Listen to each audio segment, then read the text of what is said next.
Japan na pinatikim ng unang talo. CMFT nagkalat sa service area. Chocomocho, nakakatakot ang errors.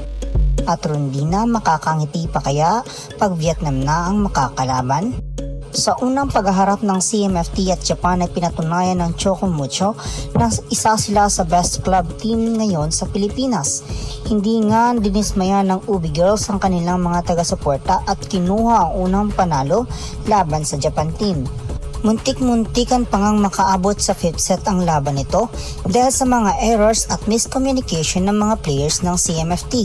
Prone to errors nga ang Pinas, especially sa set 2 kung saan nagkalat sa service area at paulan ang Pinas ng sunod-sunod na service error. Dito nga ay nakahabol pa ang Japan team at nadidikitan ang Chocomocho dahil sa mga errors nito. Depensa at cleanliness ang kinakailangan ng CMFT upang makakuha ito ng sunod na panalo. Kakalabanin lang naman ng CMFT ang Vietnam 1 kung saan dito nakakasama ang isang veteran at buhatera ng Vietnam na si T4. Siya nga ang isa sa kinakatakutan ng team dahil sigurado magpapaulan naman ito ng malalakas na spikes.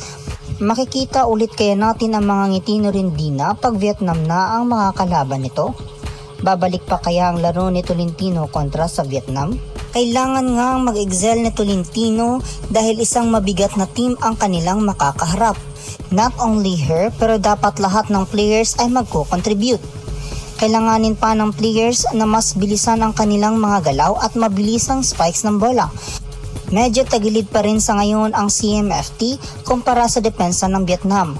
Sa nakita nga nating laban ng CMFT at Japan ay halos walang coverage ang koponan ng CMFT, lalo na pag nabablakan ang mga spikers nito ay walang kusang magdidig o kukuha man lang para maiangat ang bola.